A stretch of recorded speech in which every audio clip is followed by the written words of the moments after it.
Tender commission मामले में गिरफ्तार मंत्री आलमगीर आलम को ईडी की टीम बिरसा मुंडा केंद्रीय कारागार से लेकर ईडी कार्यालय पहुंची है। तस्वीरें देखिए, मंत्री आलमगीर आलम को लेकर ईडी कार्यालय में टीम जो है वो पहुंची हुई है और तस्वीर जो है आप देख सकते हैं किस तरह से जो ईडी की टीम थी सुबह गई हुई थी होटवार जेल और वहां से मंत्री आलमगीर आलम को लाया गया है और आज टेंडर कमीशन मामले में उनसे पूछताछ की जानी है। और तस्वीरें हम जो है दिखाने की कोशिश कर रहे हैं कि टेंडर कमीशन मामले में मंत्री आलमगीर आलम की गिरफ्तारी हुई है और गिरफ्तारी के बाद कल उन्हें पीएमएलए की विशेष अदालत में पेश किया गया था, जहां कोर्ट में 10 दिनों का रिमांड जो है ईडी की ओर से आग्रह किया गया था कोर्ट से, लेकिन 6 दिनों का रिमांड जो था वो अप्रूव किया गया था और कल वो बिरसा मुंडा केंद्रीय कारागार में थे और आज सुबह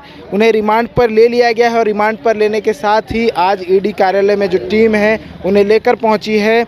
जो टेंडर कमीशन मामले में आज मंत्री आलमगीर आलम से पूछताछ होगी, साथ ही जहांगीर आलम जो कि ऑलरेडी अंदर मौजूद है, रिमांड पर है ईडी के, साथ ही संजीव लाल जो कि उनके निजी सचिव हैं वो भी अंदर मौजूद हैं। तो कई मामलों को लेकर तीनों से पूछताछ हो सकती है और ये भी बातें निकल कर सामने आ रही है कि आने वाले कुछ दिनों में बहुत सारे लोगों को समन भेज सकती है ईडी। साथ ही बहुत सारे ऐसे ऑफिसर्स हैं जिनका कहीं ना कहीं इस टेंडर कमीशन मामले में बड़ा इन्वॉल्वमेंट ईडी को नज़र आया है। पूछताछ में बहुत सारे जो खुलासे हैं वो हुए हैं, तो हो सकता है कि आने वाले समय में कुछ ऑफिसर्स को ईडी की ओर से समन भेजा जा सकता है, क्योंकि ईडी ने ये भी खुलासा किया है कि जो टेंडर कमीशन का मामला है उसमें कुछ परसेंट जो था वो उन ऑफिसर्स को भी जाता था, 1.5% का जो हिस्सेदारी था वो मंत्री आलमगीर आलम को जाता था। और ये जो टेंडर कमीशन का पूरा लेन देन का जो मामला होता था,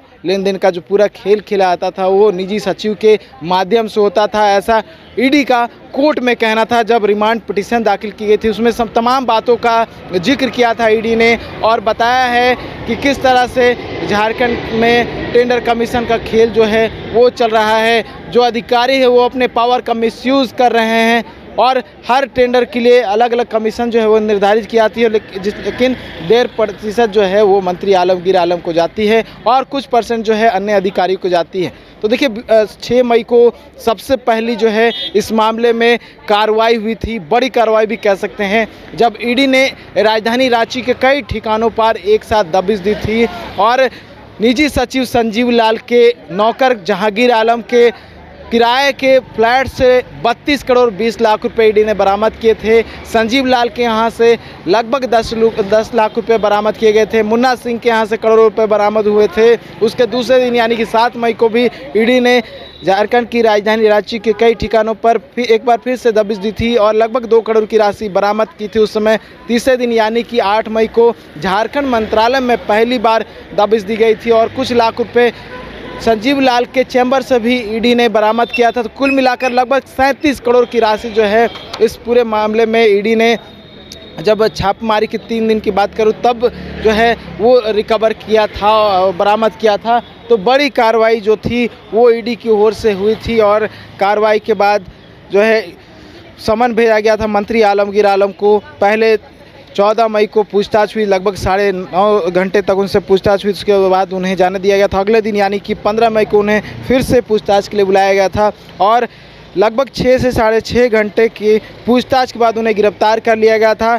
6:15 शाम की अगर बात करूँ तो उनको ईडी ने गिरफ्तार कर लिया था, क्योंकि जांच में सहयोग नहीं कर रहे थे, बहुत सारे सवालों का जवाब नहीं दे रहे थे, ऐसे में ईडी ने उन्हें गिरफ्तार किया था। तो बड़ी कार्रवाई ईडी की ओर से लगातार देखने को मिल रही है। अब मंत्री आलमगीर आलम को ईडी रिमांड पर ले चुकी है और टेंडर कमीशन मामले में कई खुलासे संभवतः हो सकते हैं जब ईडी की टीम मंत्री आलमगीर आलम से उन तमाम सवालों का जवाब लेने की कोशिश करेगी। न्यूज़ बाइस्कोप के लिए कैमरा पर्सन तापस के साथ नीरज कुमार, रांची। एलीट इंस्टीट्यूट, अगर आपके अंदर चाह है तो एलीट आपकी राह है। आईआईटी हो या मेडिकल, आप चाहते हैं अपने आप को उत्कृष्ट दिखाना, आप चाहते हैं खुद को एक आईआईटीएन के रूप में दिखना या मेडिकल के क्षेत्र में आगे बढ़ना, तो एलीट आपके लिए बहुत बड़ी ताकत के साथ आपके सामने है। आइए, खुलिए, बढ़िए, पहुंचिए। Elite institute.